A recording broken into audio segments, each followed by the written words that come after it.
ओम शांति। आज हम लोग 30 नवंबर 1970 बाबा की मुरली है और आज की मुरली बाबा ने चलाई एक बड़े ही डिफरेंट टॉपिक कह सकते हैं, वर्कर्स की वंडरफुल सर्कस पे। वर्कर्स की वंडरफुल सर्कस। तो बाबा का सबसे पहला प्रश्न जो मुरली में था कि क्या तुम मास्टर सर्वशक्तिमान बने हो। मास्टर सर्वशक्तिमान का एक लाइन में जो बाबा ने मीनिंग दिया कि फीलिंग प्रूफ, बातें जैसे फील कर जाते हैं इन अ नेगेटिव वे, है ना, even in a positive way. बाबा ने कहा ना, लगाव, झुकाव, प्रभाव, टकराव, ये चीज़ें कब होती हैं? जब हम इस भ्रम में आते हैं कि व्यक्ति स्वयं कोई पार्ट में या कर्तव्य में आ रहा है। और बाबा ने बड़े सरल शब्दों में सदा कहा कि हर आत्मा का ड्रामा में पार्ट नोंद है ना। तो कोई जैसे प्रयास कोई करे, एफर्ट कोई डाले, तो उससे कभी किसी को ईर्ष्या नहीं हो सकती। लेकिन अगर वो एफर्ट सक्सेसफुल हो जाए, बड़े मुकाम पे, सक्सेसफुल का डेफिनेशन क्या समझते हैं दुनिया में, कि बड़े मुकाम पर पहुँचे, बहुत बड़े मुकाम पे, तब उससे ईर्ष्या आदि का जन्म होना शुरू होता है। तो बाबा की नज़र में सफलता का अर्थ ही क्या है? श्रीमत के प्रमाण लिया हुआ हर कदम, हर स्टेप, हर एफर्ट। तो बाबा कहते हैं ऐसे सफलता मूर्त बने हो, फीलिंग प्रूफ बने हो, ड्रामा की स्मृति रहती है। बाबा ने कहा जितना बड़ा आदमी होगा ना, जितना अधिक धनवान होगा, उतना उसका छोटा से छोटा कर्म के लिए उसको बड़ी सज़ा मिल जाती है। जैसे जो गलती एक आम व्यक्ति करे कि पब्लिक प्लेस पे कुछ उल्टा बोल दे, है ना, थोड़ा टंग ट्विस्ट हो जाए, कोई चीज़ ना पता हो, पीएम का नाम ना पता हो, तो वो नॉर्मल माना जाता है। लेकिन कोई हाई प्रोफाइल व्यक्ति जो बड़े स्टेज पर, दुनियावी रीति से किसी बड़े प्लेटफॉर्म पे है, तो उसको अगर ये बेसिक चीज़ें ना पता हो, तो छोटी सी चीज़ का भी बड़ा दंड, बड़ा मजाक आदि मिलता है, राइट। तो बाबा वही कहते हैं कि इसीलिए कोई भी ऐसा कर्म नहीं करना जिसके लिए ज़्यादा दंड प्राप्त हो, है ना। बाबा ने कहा जितना फुल बनते जाएंगे, क्यों? क्योंकि हम सर्वश्रेष्ठ आत्मा है, सर्वश्रेष्ठ ज्ञान प्राप्त है। बेशक हमारे लिए श्रेष्ठता का definition over a period of time ये बन गया हो कि कोई अगर बड़े प्लेटफॉर्म या सक्सेस उस लेवल का है तो फिर वो सक्सेसफुल है, अदरवाइज लेमन है। बाबा ने उस डेफिनेशन को बदला, ग्रूम किया कि आत्मा की शक्ति, आत्मा की स्थिरता, आत्मा की वैल्यू, आत्मा की अंतर आत्मा की अंडरस्टैंडिंग, ये बातें एक आत्मा को सक्सेसफुल डिफाइन करती हैं। बाबा ने कहा जितना फुल बनते जाएंगे ना, उतना फीलिंग का जो फ्लॉ है वो हटता चला जाएगा, या फ्लू है।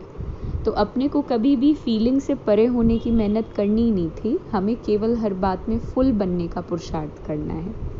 बाबा ने कहा कि सर्वशक्तिवान बाप को जिसने सर्व संबंध में अपने साथ रखा है, वही मास्टर सर्वशक्तिमान है।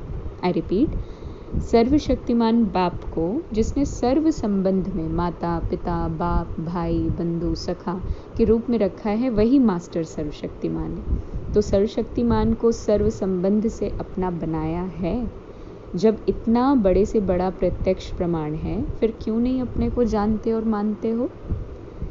बाबा ने कहा कि जोड़ने की निशानी, बाबा से संबंध जोड़ने की साफ सीधी निशानी है कि अन्य बातों से बुद्धि का टूट जाना, है ना। तार, क्योंकि मन का तार एक ही है, अगर वो एक ही कनेक्शन में जुड़ा रहे तो फिर वो स्टेबल रहेगा। फिर हमारे ऐसे जो वाक्य आते हैं कि बुद्धि भटकती बहुत है, बाबा ने कहा वो ख़त्म हो जाएगा अगर एक पर्टिकुलर डायरेक्शन में वो स्ट्रिंग ऑफ माइंड जुड़ा हुआ है। लेकिन क्योंकि आज दिल बहुत चीज़ों से लग गई है, देह अभिमान में आने के कारण कंसंट्रेशन के साथ कनेक्शन एक जगह नहीं है, डिस्ट्रैक्शन बहुत है। इसीलिए वी जस्ट कीप सेइंग कि बुद्धि बहुत भटकती है, यहाँ वहाँ बुद्धि का भटकाव बहुत है। तो बाबा ने कहा अन्य बातों से जब टूट जाता है तभी एक के प्रति जुड़ता है, और अन्य बातों से टूटने का आधार केवल वास्तविकता से प्रेम करना है। ज्ञान क्या है? ज्ञान इज इक्वल टू वास्तविकता, रियलिटी, और उसी वास्तविकता से प्यार करना योग है। फिर बाबा ने कहा कि अपनी कमियों पर विकराल रूप धारण करने के बजाय क्या करते हो? अन्य पर विकराल रूप की सर्कस दिखाते रहते हो, चाहे व्यवहार में, चाहे परिवार में, चाहे परमार्थ में, है ना, तीनों में ये विकराल रूप की मानो सर्कस दिखाते रहते हो। बाबा ने कहा केवल केवल और केवल जो महाकाल विकराल रूप है वो अपने अंदर की कमी कमजोरियों की उनको ऐसे आंख दिखा करके रखना कि वो तुम्हारे ऊपर हावी हुए ही ना। कभी भी किसी अन्य व्यक्ति या परिस्थिति को आंख दिखाने की या विकराल रूप धारण करने की श्रीमद् बाबा ने कभी नहीं दी। बाबा ने कहा झूला झूलना था अतीन्द्रिय सुख का, लेकिन झूलते हैं व्यर्थ संकल्पों का, वही बुद्धि का भटकाव जो अधिक होता है। और तीसरी सर्कस करते हैं स्थिति बदलते रहने का, कभी कोई रूप कभी कोई रूप। तो सर्कस की 3 बातें बाबा ने बताई। पहला विकराल रूप, है ना, विकराल रूप नहीं दिखाना, ये सर्कस नहीं दिखाना। दूसरा झूला झूलना है किस पे, अतीन्द्रिय सुख के, व्यर्थ संकल्पों के झूला झूलने का सर्कस नहीं करना। और तीसरा अपना जो रूप बदलता रहता है, एक है हमारी वास्तविकता। ऐसा ना हो कि लौकिक में हम बिल्कुल ही नेगेटिव विकराल हैं और बाहर बिल्कुल ही शांत एकदम संयम, कि इनसे अच्छा तो कोई हो ही नहीं सकता। This is what dual playing is. Double role play नहीं करना, डबल ट्रिपल क्वाड्रपल नहीं। हमारा कैरेक्टर, हमारी सोच, हमारी वास्तविकता एक ही हो हमारे लिए और अन्य के लिए भी। बाबा ने कहा देखो पुरुषार्थी बहुत अच्छे हैं, लेकिन पुरुषार्थ करते करते कहाँ कहाँ पुरुषार्थ अच्छा करने के बाद प्रारब्ध यहाँ ही भोगने की इच्छा रखते हैं। अगर इसको सरल शब्दों में कहा जाए तो कर्म किया, लेकिन फल की चिंता का जो एक संस्कार क्रिएट हो गया है हम सभी के अंदर कि ये कर्म किया तो इसका रिजल्ट मेरे लिए ज़्यादा मायने रखता है। बाबा इसके ऊपर काम करने की बात कर रहे हैं, क्योंकि इच्छा अच्छा नहीं बनने देगी। और यहाँ पर अच्छे भी बनते रहते हैं पुरुषार्थ करके और साथ में इच्छा भी रखते हैं, जिसे बाबा कई बार गोल्डन चेन से संबोधित करते हैं।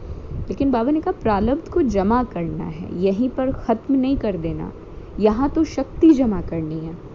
ब्रह्मा बाबा गुप्त रह करके पुरुषार्थ किए सदा, तो गुप्त पुरुषार्थ ही आवश्यक है। गुप्त पुरुषार्थ मतलब कि बहुत शो ना हो, मैं का जो एक बाबा कहते हैं ना मैंपन, वो ख़त्म करना आवश्यक है।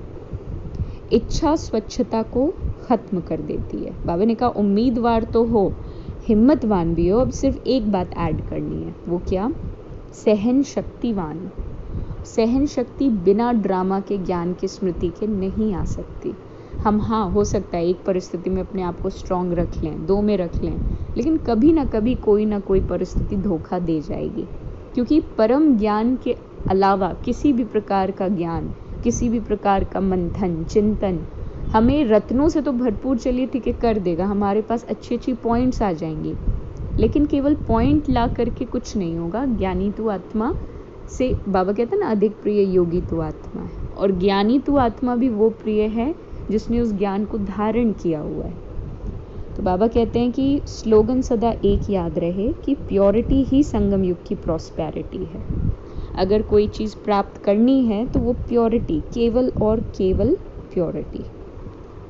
ओम शांति।